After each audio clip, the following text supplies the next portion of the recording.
এবার আমরা শিখবো কিভাবে একটা সেন্টেন্সের মিনিং বা অর্থ ঠিক রেখে ডিগ্রি চেঞ্জ করব।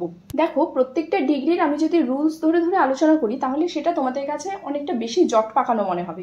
তাই প্রত্যেকটা ডিগ্রির আমি এক একটা এক্সাম্পল তোমাদের সামনে রেখেছি। এবার সেগুলো ডিগ্রি চেঞ্জ করছি কিভাবে, শুধু ফলো করো, ব্যাপারটা অনেক বেশি সহজ এবং মনে রাখা যাবে। প্রথমে দেখো একটা positive degree, he is as tall as Rahim. এটা হলো পজিটিভ ডিগ্রি, যার অর্থ সে এবং রহিম দুজনেই সমান লম্বা, অর্থাৎ কেউ কারোর চেয়ে বেশি নয়। এখানে ইকুয়ালিটি বোঝাচ্ছে, তাই এটা পজিটিভ ডিগ্রি। তাছাড়া পজিটিভ ডিগ্রি এটা বোঝার আরেকটা সিম্বল রয়েছে যে টল হচ্ছে অ্যাডজেক্টিভ, তার আগে অ্যাজ পরে অ্যাজ রয়েছে, তার মানে এটা পজিটিভ ডিগ্রি।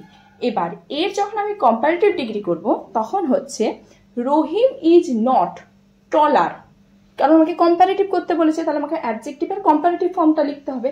তারপর কম্পারেটিভ ডিগ্রির জন্য একটা দ্যান বসবে, দ্যান হিম। দেখলে তো অর্থ এক আছে, কিন্তু শুধুমাত্র গঠনটা বদলেছে। Second example, Mount Everest is the highest mountain in the world. এটা হলো একটা সুপারলেটিভ ডিগ্রি, কারণ হাই এখানে অ্যাডজেক্টিভ, এর সুপারলেটিভ ফর্ম হাইয়েস্ট, তার আগে সব থেকে বড় যে সিম্বলটা দেখে আমরা বুঝবো যে অ্যাডজেক্টিভের আগে দা বসেছে, তার মানে এটা অবশ্যই সুপারলেটিভ ডিগ্রি। এর কম্পারেটিভ ফর্ম কি হবে? আমি যে সেন্টেন্সটা দিয়েছি তার বাংলা অর্থ হচ্ছে যে মাউন্ট এভারেস্ট বিশ্বের মধ্যে সবচেয়ে উচ্চতম পর্বত, তার মানে আর অন্যান্য কোনো পর্বত মাউন্ট এভারেস্টের মতো উচ্চ নয়, বা মাউন্ট এভারেস্ট অন্যান্য সব পর্বতের তুলনায় বেশি উঁচু। তাহলে কম্পারেটিভ ডিগ্রি মানে আমি কারোর সাথে কম্পেয়ার করব, তখন হবে Mount Everest is higher than, কম্পারেটিভের জন্য than, any other mountain in the world. Any other এই কথাটা আনতে হবে, কারণ আমি অন্যান্য কারোর সাথে কম্পেয়ার করছি, তার জন্য এনি আদার। আবার এর যদি আমি পজিটিভ ডিগ্রি করি, no other mountain in the world is so high as the mount Everest. কারণ পজিটিভ ডিগ্রি মানে কি দুজনের মধ্যে ইকুয়ালিটি বোঝাবে, কিন্তু আমার তো মূল সেন্টেন্সে বলেছে যে মাউন্ট এভারেস্ট সবচেয়ে উঁচু, তার মানে মাউন্ট এভারেস্টের মতো আর কোনো কিছুই নেই। নেই মানে নেগেটিভ সেন্টেন্স, তাই এখানে নো আদার এটা দিয়েই শুরু হবে। আর এখানে যেহেতু নেগেটিভ সেন্টেন্স, তাই হাই অ্যাডজেক্টিভের আগে শো, পরে অ্যাজ বসেছে। এই সেন্টেন্সগুলো একবার দুবার দেখলে একটু কঠিন মনে হবে, কিন্তু তোমরা যদি আস্তে আস্তে করে ধরে ধরে বোঝার চেষ্টা করো দেখবে সবটা জলের মতো ক্লিয়ার হয়ে গেছে। 3 নম্বর সেন্টেন্স হচ্ছে the mount Everest is one of the highest mountain in the world. এটাও হলো কিন্তু সুপারলেটিভ ডিগ্রি, কিন্তু ওই যে গল্পের বলেছিলাম সিংহ আর খরগোশের গল্পে যে দি হাইয়েস্ট আর ওয়ান অফ দ্য হাইয়েস্ট দুটো কিন্তু আলাদা জিনিস।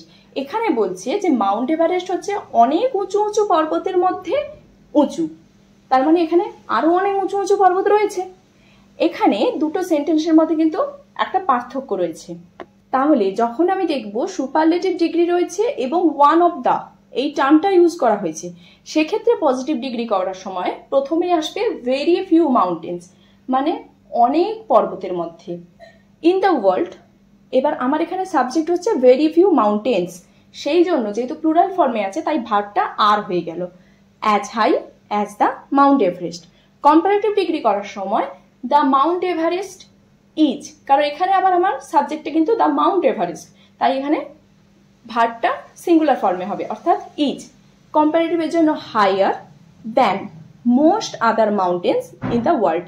এগুলো একটু মনে রাখতে হবে যে ওয়ান অফ দ্য থাকলে পজিটিভ ডিগ্রি করার সময় ভেরি ফিউ কথাটা আনতে হবে, কম্পারেটিভ করার সময় সাবজেক্টটা একই থাকবে কিন্তু দেন এই ওয়ার্ডটার পরে মোস্ট আদার কথাটা আনতে হবে। বোঝা গেল? আশা করি আজকের এই ভিডিওটা দেখে খরগোশ আর সিংহের মতো তোমরাও যে কোনো পরীক্ষায় ডিগ্রি চেঞ্জ এলে আর আগের মতো ভয় পাবে না।